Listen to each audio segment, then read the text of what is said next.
नमः सिद्धेभ्यः।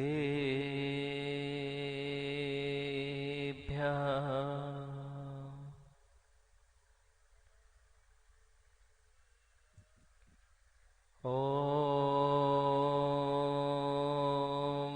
नमः सिद्धेभ्यः।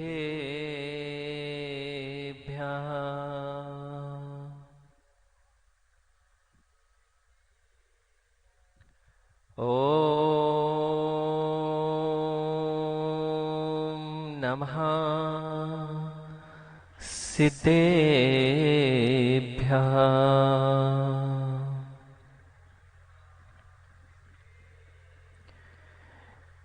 ते ते सव्ये संगं पत्तेगमेव पत्तेगम् वन्दामि आवट्टन्ते अर्हन्ते मानसे खेते किच्चारिहन्ताणं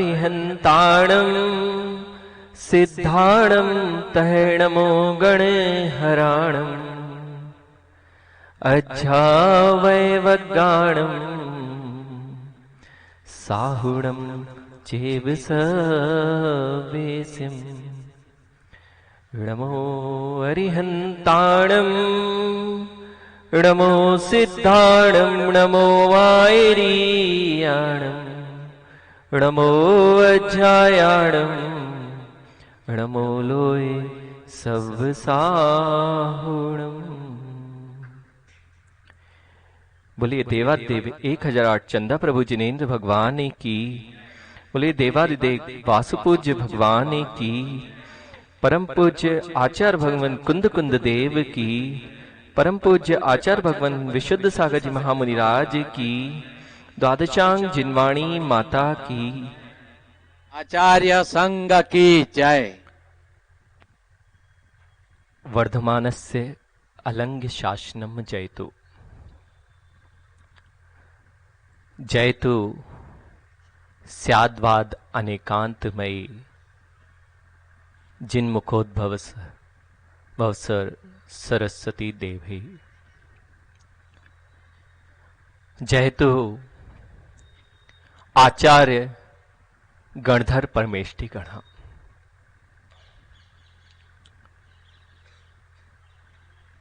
भव बंधुओं, इस संसार में मात्र दो ही वस्तुएं हैं। उन दो ही वस्तुओं पर यह पूरा संसार टिका हुआ है। जितने भी दर्शन हैं वो इनके यथार्थ स्वरूप को जानने के लिए ही हैं।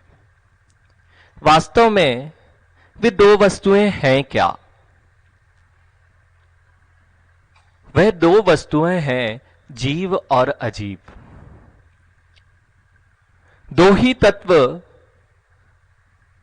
कहे गए हैं मुख्यता से, वे हैं जीव और अजीव। संसार में जो कुछ भी दिखाई देता है वह सब अजीव ही है, क्योंकि पांचों इंद्रियों के विषयभूत जितना भी द्रव्य है वह मात्र अजीव द्रव्य का पुद्गल हमें दिखाई देता है। वास्तविकता में यदि देखा जाए तो जीव और अजीव की पहचान करने के लिए ही विश्व में दार्शनिक पक्ष की आवश्यकता पड़ी। जितने भी भारतीय दर्शन हुए अथवा विश्व में जितने भी दर्शन हैं वे सभी इन दो तत्वों का निर्णय करने के लिए ही अपने पक्ष को रखते हैं।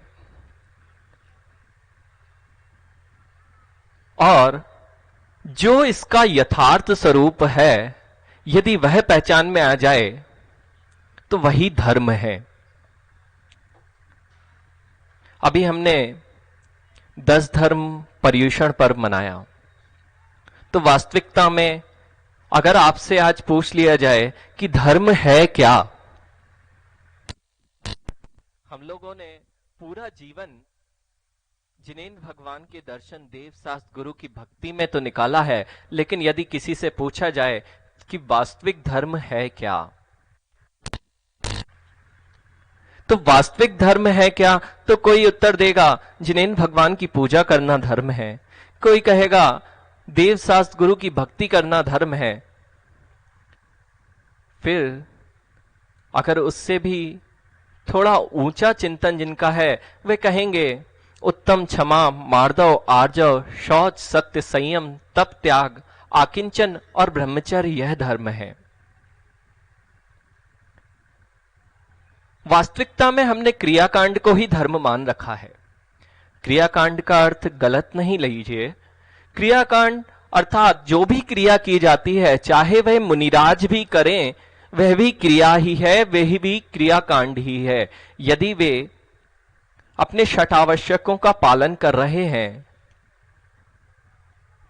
इरिया समिति, भाषा समिति आदि का पालन कर रहे हैं, तो जो भी क्रिया की प्रवृत्ति है सभी क्रियाकांड ही है।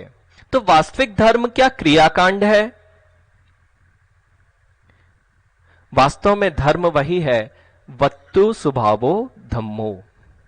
वस्तु का जैसा जो स्वभाव है वह उसका धर्म है, और इस धर्म की यथार्थता की पहचान करने के लिए ही ये सारी क्रियाएं की जाती हैं। अभी तक हमने जीव और अजीव में भेद नहीं कर पाए, इसलिए ही इस संसार में भटक रहे हैं। जिस दिन अनुभव रूप से जीव और अजीव में भेद कर लेंगे, उसी का नाम भेद विज्ञान है। वास्तविकता में जब तक जीव की पहचान नहीं होती, तब तक इस संसार सागर से तिरा नहीं जा सकता। आपने बहुत देर तक जाप दी होगी, रमोकार की मालाएं फेरी होंगी, मंदिर में बहुत देर पूजन की होगी, लेकिन अनंत काल से इस जीव ने एक सेकंड के लिए भी यह वेदन नहीं किया कि मैं जीव हूं और जितनी भी बाह्य वस्तुएं हैं वे सभी अजीब हैं। मैंने क्या कहा? एक क्षण मात्र के लिए भी यह वेदन नहीं किया। आज आप विचार करके देखिए कि क्या कभी मुझको एहसास हुआ कि यह मेरा शरीर है और मैं इस शरीर से भिन्न हूं। ये शरीर है या ये शरीर मैं हूं या इस शरीर में मैं हूं।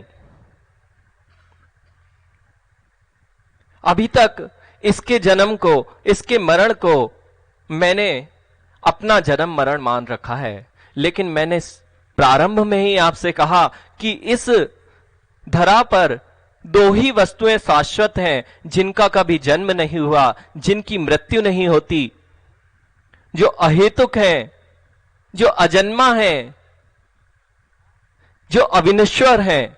वे दो द्रव्य क्या हैं? जीव और अजीव। तो फिर आपका मरण नहीं होता।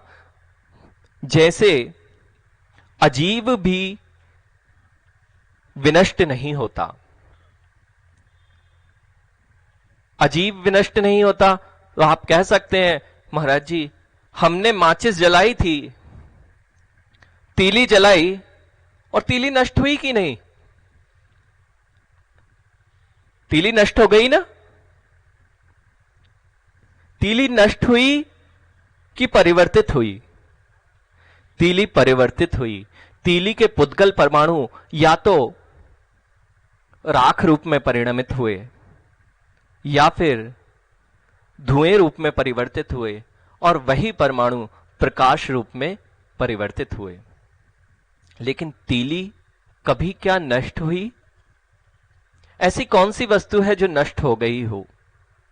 ऐसी कौन सी नई वस्तु है जो उत्पन्न हो गई हो? जिस तरह पुद्गल कभी उत्पन्न नहीं हुआ।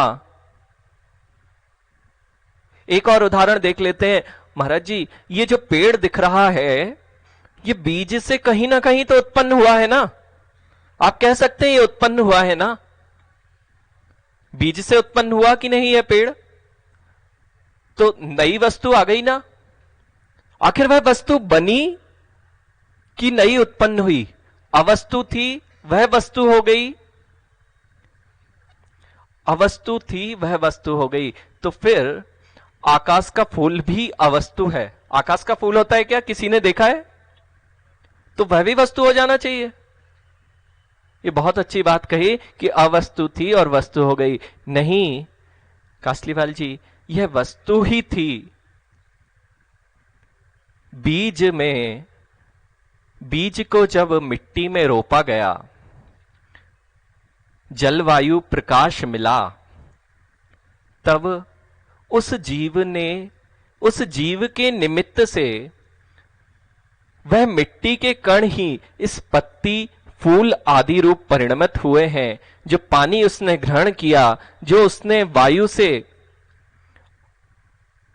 तत्व ग्रहण किए, उन्हीं का परिवर्तन हुआ है। क्योंकि अवस्तु का जन्म होता नहीं, नहीं तो बहुत सारी ऐसी वस्तुएं जिनको आप जानते नहीं हैं, वे नित्य प्रतिदिन दिखाई देना चाहिए। इसलिए हम जैन दर्शन में वस्तु की ही व्याख्या होती है, अवस्तु की तो व्याख्या ही नहीं हो सकती। अर्थात यह बीज जो पेड़ रूप दिखाई दे रहा है, यह कभी उत्पन्न नहीं हुआ है, यह भी परिवर्तित हुआ है। इसी तरह मेरे शरीर का भी उत्पन्न नहीं हुआ है। जो मां ने भोजन किया था, जब जीव आता है गर्भ में, तो वही जीव के निमित्त से, उसके 9 कर्मों के निमित्त से, उसके कर्मों के निमित्त से वह इस देह का निर्माण करता है। जो 148 कर्म की प्रकृतियां हैं, वह यह निर्धारित करती हैं, 91 नाम कर्म की प्रकृतियां हैं, वह यह निर्धारित करती हैं कि मेरा शरीर कैसा होगा। मैंने मनुष्य पर्याय में जन्म लिया है, तो मेरे शरीर में जो अंगोपांग हैं वो किस तरह की बनावट के होंगे, ये कौन डिसाइड करता है? विज्ञान से पूछेंगे तो विज्ञान कहता है पंचभूत से मिलकर शरीर का निर्माण हो गया। अरे पंचभूत से शरीर का निर्माण हुआ तो मनुष्य पर्याय का मनुष्य जैसा ही शरीर क्यों बना, और कुत्ते का कुत्ते जैसा शरीर क्यों बना? आपके 2 कान आंख की जगह क्यों नहीं हुए? इन प्रश्नों के उत्तर जब आप खोजना चाहेंगे तो किसी दर्शन में नहीं मिल सकते। मात्र और मात्र जिन दर्शन ही इन सारे प्रश्नों के उत्तर दे सकता है, क्योंकि जिन दर्शन के पास ही कर्म सिद्धांत की साक्षात व्यवस्था कही गई है, और इन कर्मों के आधार पर ही यह निर्धारित होता है कि शरीर कैसा प्राप्त होगा। उसमें से नाम कर्म की प्रकृति, इसका यश फैलेगा या नहीं, किसके आभा सभी लोग भोजन करते हैं, सभी लोग एक सा ही भोजन करते हैं। ठीक है, आप भोजन में परिवर्तन देख लें, लेकिन यहां इतने सारे पेड़ लगे हुए हैं और एक ही खेत में अनार के पेड़ भी आपने देखे, नींबू के पेड़ भी देखे, और वहीं नीम का पेड़ भी देखा। सभी पेड़ों को एक सा खाद, पानी, मिट्टी, जलवायु उपलब्ध थी, लेकिन एक का फल मीठा रस हो रहा है, अनार का रस बन रहा है, एक नींबू रूप में खट्टा फल दे रहा है, दूसरा कड़वा फल दे रहा है। वास्तविकता में जब पंचभूत से ही मिल रहा था तो पंचभूत तो एक से ही थे, तो फिर सभी को एक सा ही फल देना चाहिए था। इस पेड़ की पत्ती भिन्न कलर की है, वहां पर जो पेड़ है उसकी पत्ती भिन्न है। यह कैसे हो सकता है?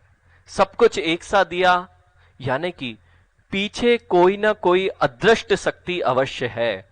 उस अदृष्ट को जो इस प्रश्नों के उत्तर नहीं दे पाए, उन दर्शनों ने भगवान कह दिया।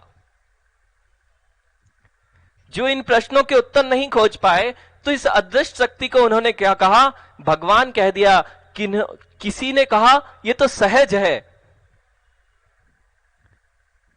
कई दर्शनों ने क्या कहा? ये तो सहज है कि इस पेड़ को इस कलर का होना था, इसमें इस कलर का फूल आना था। ठीक है, एक ही पेड़ को ले लीजिए, ये पेड़ नीम का है, ये पेड़ नीम का है, तो इसमें जैसा खाद पानी प्रारंभ में दिया गया था वैसा ही खाद पानी आज भी दिया जा रहा है, लेकिन इसकी वृद्धि क्यों रुक गई? इसकी वृद्धि कैसे रुक गई? यदि खाद पानी जलवायु मिल रही थी तो इस पेड़ को बढ़ते ही जाना था। आप भी जो तो भोजन करते हैं उसी से बढ़ रहे हैं, तो एक समय के बाद आपकी वृद्धि क्यों रुक जाती है? तो क्या यह सहज प्रक्रिया है? नहीं, इसके पीछे जो अदृष्ट बैठा हुआ है उसी का नाम है कर्म। और जिस दिन यह समझ में आ जाएगा कि यह कर्म ही मुझे चारों गतियों में भ्रमण करा रहे हैं, मैं जैसे भाव करता हूं वैसे ही कर्म मेरे से आकर चिपक जाया करते हैं, मेरे आत्म प्रदेशों से चिपकते हैं, और उनका ही फल मैं विभिन्न आकृतियों के रूप में जब वे उदय में आते हैं तब मैं चारों गतियों में पाया करता हूं। जिन दर्शन की महानता यही है, जिन दर्शन की महानता यही है कि यहां पर कर्म सिद्धांत सबसे अधिक यदि अनुयोगों में व्याख्या है तो वह करणान योग की ही है, सिद्धांतों की ही है। क्योंकि जितने दर्शन खड़े हुए हैं, आप लोगों के मन में एक प्रश्न हो सकता है, जिज्ञासा हो सकती है कि जिन दर्शन अन्य दर्शनों से भिन्न कैसे हो जाता है? हम भी तो वही पूजा करते हैं, वही पूजा पद्धति है, तो क्या भगवान के मान लेने से हम जिन दर्शन भिन्न मान लें? भगवान की प्रतिमा वीतराग मुद्रा में है इसलिए जिन दर्शन भिन्न है, या सैद्धांतिक भेद है? यदि हम ये नहीं जानेंगे तो सभी भगवान हमें एक से दिखाई देते हैं, लेकिन जिस दिन जिन दर्शन की सैद्धांतिक पक्ष को समझ लेते हैं उस दिन समझ में आता है कि वस्तु के यथार्थ धर्म को यदि कोई बताने वाला है तो वह एकमात्र और मात्र जिन दर्शन है। इसके अतिरिक्त इस संसार में वस्तु की सही व्यवस्था को बतलाने वाला कोई नहीं है। और यही कारण है कि हमने आज तक जिन दर्शन को समझने का प्रयास नहीं किया, जिनेन्द्र वाणी को समझने का प्रयास नहीं किया, इसलिए आज तक जीव और अजीव में भेद नहीं कर पाए। जिन दर्शन में जन्म लिया, पूजा पाठ किया, सब कुछ किया, लेकिन जिन दर्शन को जाना नहीं। जब तक आप वास्तविकता में जो धर्म कर रहे हैं वह किस लिए कर रहे हैं? धर्म तभी संभव है जब आप पुण्य पाप दो चीजों को मानते हो, जब आप इहलोक परलोक को मानते हो, जब आप कर्म की व्यवस्था को मानते हो कि शुभ कर्म हुआ करते हैं, अशुभ कर्म हुआ करते हैं, तब तो आपका धर्म करना सार्थक है। यदि आप पुण्य पाप को नहीं मानते तो धर्म किस लिए? शुभ भावों को अशुभ भावों को नहीं मानते तो धर्म किस लिए? क्योंकि शुभ पापों से पुण्य का बंध होता है, और वह पुण्य आपको चार गतियों में भ्रमण करा के शुभ गति प्रदान करता है। लेकिन जब वही अशुभ परिणाम किया करते हैं तो वह अशुभ कर्म आपको पाप रूप में फलित होता है, त्रियंच नरक आदि दुर्गतियों का पात्र बनाता है। आज यहां इतना सा विचार करने की आवश्यकता है कि जिन दर्शन में जो यह कर्म सिद्धांत की व्यवस्था की गई है, यह वास्तविकता में आपको धर्म की तरफ बढ़ाने के लिए है। जब तक आप पुद्गल के धर्म को नहीं समझेंगे, उसके वस्तु स्वरूप को नहीं समझेंगे, तब तक आप जीव द्रव्य को भी नहीं समझ सकते। इसलिए यहां ध्यान रखने की यह बात है कि जितनी भी क्रिया करें, क्योंकि आज तक हमने पूजा तो बहुत की है, पूजा किया है कि नहीं, लेकिन पूजा को आज तक समझा भी नहीं है। पूरा जीवन निकल गया है पूजा करते करते, लेकिन 8 अर्घ में हमने क्या भावना भाई है यह नहीं पता है। अच्छा, मैं एक छोटा सा प्रश्न बीच में पूछ लेता हूं आपसे कि यहां पर कितने लोगों को मोक्ष की अभिलाषा है? नहीं, हाथ नहीं खड़े हो पा रहे हैं। बहुत सोचना पड़ रहा है कि वास्तविकता में मोक्ष की अभिलाषा है भी या नहीं है। जीवन भर पूजा करते हुए तो निकल गया, लेकिन मोक्ष की अभिलाषा नहीं उत्पन्न हुई। क्यों? क्योंकि हमने पूजा मात्र पढ़ी है, क्रिया पद्धति जानी है, उसके एक भी शब्द को स्वीकार नहीं किया। वास्तविकता में हमने 8 अर्घ समर्पित किए थे। उसमें सबसे पहले जो अर्घ समर्पित किया था उसमें क्या समर्पण किया था? जन्म जरा मृत्यु विनाशनाय जलम निर्वपामिति स्वाहा। जन्म जरा का नाश कब होगा? कोई बता सकता है? जन्म जरा मृत्यु का नाश कब होगा? जब तक सिद्ध अवस्था प्राप्त नहीं होती तब तक जन्म जरा और मृत्यु का नाश होने वाला नहीं है। तो आपने कितनी बार जल चढ़ाया, लेकिन क्या कभी यह भावना भाई कि जन्म जरा मृत्यु का नाश हो जाए मेरे? फिर मैंने चढ़ाया संसार ताप विनाशनाय चंदनम निर्वपामिति स्वाहा। संसार के ताप का निवारण कब होगा? आज तक सोचा ही नहीं, कितनी बार अर्घ लगा दिया, लेकिन मांगा तो संसार ही मांगा कि संसार का परिभ्रमण रुक जाए। यह कब रुकेगा? जब सिद्ध शिला की प्राप्ति होगी, सिद्ध अवस्था की प्राप्ति होगी। फिर चढ़ाया अक्षय पद प्राप्त है अक्षता निर्पामिति स्वाहा। संकेत हो गया है। 2 मिनट में अपनी बात यहां पर समाप्त कर लेते हैं कि अक्षय पद प्राप्त है, अक्षय पद प्राप्त है अक्षतम निर्पामिति स्वाहा। अक्षय पद की प्राप्ति किसे कहते हैं? तो वह भी सिद्ध शिला, सिद्ध पद की प्राप्ति ही अक्षय है, जिसका कभी क्षय नहीं होगा। बाकी सारे पद, संसार के जितने पद हैं वह छूट जाएंगे, लेकिन एकमात्र सिद्ध पद है वह कभी छूटेगा नहीं। काम वर्ण विध्वंसाएं काम की पीड़ा से पीड़ित हैं, लेकिन यह नहीं सोचा कि अर्घ क्यों चढ़ाया। काम बाण विध्वंसनाए, वो काम बाण का विध्वंस वह भी सिद्ध अवस्था में ही होगा। अभी तक भोजन में इतनी लालसा रही कि रात्रि में भी भोजन कर लिया, अभक्ष भी खा लिया, 10 बार भी खा लिया, होटल में भी खा लिया, और अभी भी छूट नहीं रहा है। और चढ़ा क्या रहे हैं? क्षुधा रोग निवारणाए। क्षुधा रूपी रोग को आज तक स्वीकार नहीं किया कि यह रोग है, जिसके लिए क्षुधा को मैटने के लिए मैं औषधि रूप ये भोजन किया करता हूं। ये इतनी बार अर्घ चढ़ाया, लेकिन आज तक यह नहीं पता चला कि यह अर्घ क्यों चढ़ाया।